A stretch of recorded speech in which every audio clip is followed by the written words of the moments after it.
সুনীল গঙ্গোপাধ্যায়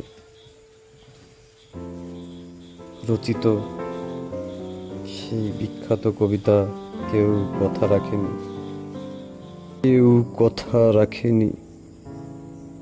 ৩৩ বছর কাটল, কেউ কথা রাখেনি। ছেলেবেলায় এক বৈষ্ণবী তার আগমনী গান হঠাৎ থামিয়ে বলেছিল, শুক্লা দ্বাদশীর তিথিতে অন্তরাটুকু শুনিয়ে যাবে। তারপর কত চন্দ্রভূক অমাবস্যা চলে গেল, কিন্তু সেই বৈষ্ণবী আর এলো না। ২৫ বছর প্রতীক্ষায় আছি। মামাবাড়ির মাঝি নাদের আলী বলেছিল, দাদা ঠাকুর বড় হও, তোমাকে আমি ৩ প্রহরের বিল দেখাতে নিয়ে যাব।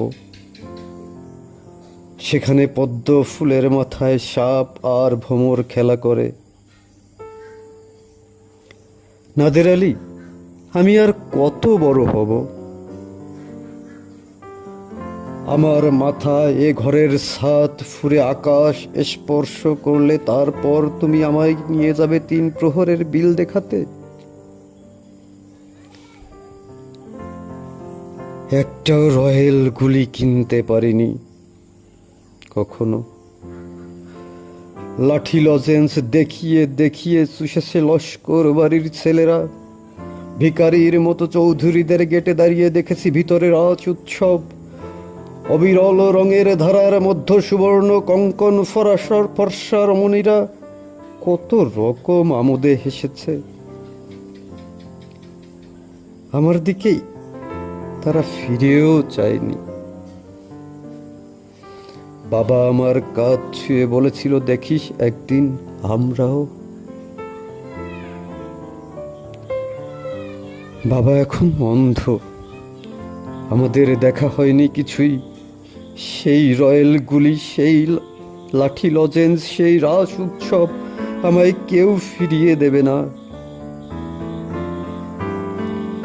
বুকের মধ্য সুগন্ধি রুমাল রেখে বরুণা বলেছিল, যেদিন আমায় সত্যিকারে ভালোবাসবে সেদিন আমার বুকেও এরকম আতরের গন্ধ হবে। ভালোবাসার জন্য আমি হাতের মুঠোয় প্রাণ নিয়েছি। দুরন্ত সারের চোখে বেঁধেছি লাল কাপড়।